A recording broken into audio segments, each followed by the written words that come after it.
रोशनपुर नाम के गांव में चंदा और शांति नाम की जिठानी और देवरानी रहती थी। चंदा का पति बहुत पैसे वाला था। उनके पास किसी भी चीज की कोई कमी नहीं थी और उसके विपरीत शांति का पति बहुत ही गरीब और नशेड़ी था। शांति चंदा के घर में काम करके अपना घर चलाती थी। भाभी, घर पर खाने के लिए कुछ भी नहीं है। अगर आप थोड़ा खाना दे पाए तो बहुत मेहरबानी होगी। मुझे जो भी पैसे मिलते हैं वो तो आपके देवर नशे में उड़ा देते हैं। ये तुम लोगों का ना रोज रोज का ड्रामा हो गया है। अब देवर जी कमाते नहीं है तो मैं क्या करूं? तुम्हारा पति तो तुम्हारी सारी कमाई दारू में उड़ा देता है। रहने दो भूखा उसे। अरे ऐसे मत बोलिए भाभी, आप तो जानती ही हैं कि वो मन के कितने साफ हैं, पर इस बेरोजगारी के कारण उन्हें दारू पीने की लत लग गई है। अरे अपना ये रोना गाना बाद में कर लेना, पहले काम निपटा ले घर का। मेरा और टाइम खराब ना कर। जा गेहूं पीस ले, फिर तुझे कपड़े भी धोने हैं। शांति रसोई घर में जाकर गेहूं पीसने लगती है। पीसते पीसते कुछ गेहूं वहां कपड़ों में गिर जाते हैं, जिसे देखकर उसके दिमाग में एक आइडिया आता है। क्यों ना ऐसे ही थोड़े गेहूं मैं अपने पल्लू में बांधकर घर ले जाऊं, फिर एक बर्तन में जमा कर लूंगी और उसे पीसकर रोटी बना लूंगी। कुछ दिन तो ऐसे ही चलता रहा, मगर फिर एक दिन चंदा ने शांति को ऐसा करते हुए देख लिया। अरे पहले तो मुझे लगा तुम लोग बस गरीब हो, पर तुम लोग तो चोर भी हो। चोरनी कहीं की। मुझे तो लगता था तू गेहूं पिसती है, पर तू तो अपने पल्लू में गेहूं छुपा कर ले जाती है। निकल मेरे घर से। मुझे माफ कर दो भाभी, हमारे पास खाने के लिए एक दाना तक नहीं था, इसलिए मुझे ये सब करना पड़ा। अरे तुम लोग मेरे रिश्तेदार हो, इसीलिए दया कर तुझे मैंने अपने घर पे काम पर रख लिया, पर तू और तेरा पति हमारे खानदान का नाम मिट्टी में मिलाने पर उतारू हो चुके हैं। आपको मुझे जितनी गालियां देनी है दीजिए, मारना है तो मार भी लीजिए भाभी, पर मुझे काम से मत निकालिए। परिवार की बात है, वरना कोई और ऐसा काम करता ना तो धक्के मार कर कब से घर का बाहर निकाल दिया होता। रोते रोते शांति अपने घर चली जाती है, जहाँ उसका नशेड़ी पति कहता है, अरे कहाँ रह गई थी कामचोर? इतनी देर क्यों कर दी? आज पैसे लाई कि आज भी खाली हाथ वापस आ गई है? अपने हाथ दिखा। जरूर पैसे छुपा लिए ताकि मैं दारू ना पी पाऊं। नहीं जी, मैं आपसे क्यों छुपाऊंगी, और अभी आप दारू पीने की बात कर रहे हैं, उसी कारण तो आज हम लोगों की ये हालत हो गई है। किसी काम की नहीं है तू, बिना मार खाए समझेगी नहीं। रख, अभी तेरे होश ठिकाने लगाता हूँ। रामलाल शांति को बहुत मारता है। शांति का मन दुखी हो जाता है और वो गांव के तालाब के पास के एक पेड़ के नीचे बैठकर फूट फूट कर रोने लगती है। मैंने कभी किसी का बुरा नहीं किया, फिर भी भगवान मेरे साथ ऐसा क्यों कर रहा है?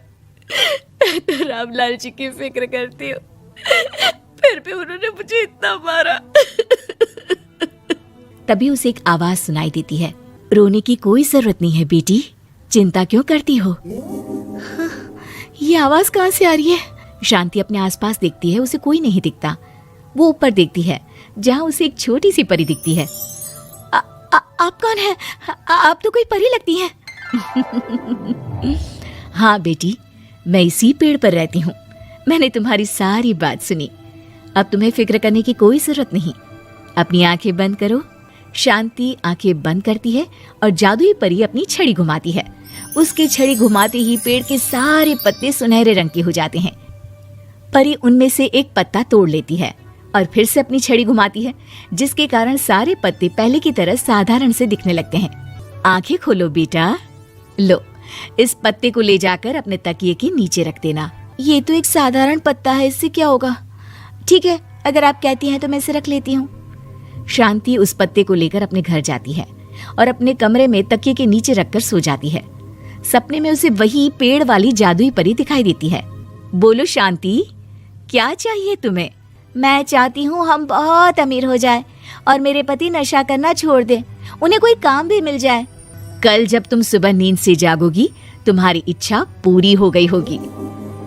अगली सुबह शांति नींद से जागती है। अपने आसपास का नजारा देखकर चौंक जाती है। उसके बिस्तर पर चारों तरफ सोने चांदी रखे हुए थे। हे भगवान, कहीं मैं सपना तो नहीं देख रही? इतना सारा सोना, वो भी मुझ गरीब के पास। रामलाल जी को बताती हूँ, वो बहुत खुश होंगे। शांति जैसे ही कमरे के बाहर जाती है, वो देखती है कि रामलाल सूट बूट पहने काम के लिए बाहर जा रहा होता है। मुझे शहर में एक नौकरी मिल गई है शांति, मुझे आने में देर हो जाएगी, घर का ध्यान रखना। और इस तरह शांति बहुत अच्छा जीवन बिताने लगती है। उसके पास अब किसी भी चीज की कमी नहीं रह जाती। रातों रात शांति के पास आए इतने पैसों को देखकर उसकी जिठानी उससे पूछती है, अरे क्यों रे शांति, कहीं बड़ा हाथ मारा है क्या? अचानक तुम लोगों के पास इतना पैसा कैसे आ गया? नहीं नहीं भाभी, ये सब तो जादुई परी के दिए हुए पत्ते का कमाल है। शांति जादुई पत्ते के बारे में सारी बात चंदा को बताती है, जिसे सुनकर चंदा के मन में लालच आ जाता है और वो झूठ मूठ रोते हुए उसी पेड़ के नीचे जाती है जहाँ उसकी रोने की आवाज सुनकर जादुई परी कहती है, क्या हुआ बेटा, क्यों रो रही हो?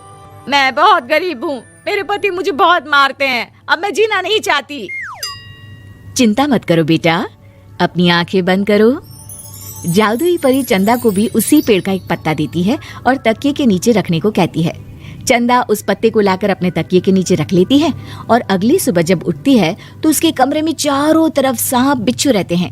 अरे बचाओ बचाओ, कोई मुझे बचाओ। ये कैसा पत्ता है जिसे लाने के बाद उस गरीब शांति के पास तो इतना सारा सोना आ गया और मेरे चारों तरफ ये सांप बिच्छू। अरे कोई बचाओ। चंदा अपनी जान बचाती हुई शांति के पास जाती है। चलिए भाभी, मुझे लगता है आपके घर में सांप बिच्छू को बस जादुई परी ही हटा सकती है। दोनों मिलकर जादुई परी के पास जाते हैं। ये सब तुम्हारे बुरे इरादों का नतीजा है चंदा। तुम झूठ मूठ बस पैसे के लालच के कारण यहाँ आकर रो रही थी, इसीलिए तुम्हें जादुई पत्ते ने उसकी सजा दी। अरे मुझे माफ कर दीजिए जादुई परी, मेरे मन में लालच आ गया था। अरे शांति, तुम भी मुझे माफ कर दो, मैंने तुम्हारे साथ बहुत गलत किया है, फिर भी तुम मेरी मदद के लिए आई। चंदा को अपनी गलती का एहसास हो जाता है, इसलिए जादुई परी उसके घर से सारे सांप बिच्छू को गायब कर देती है।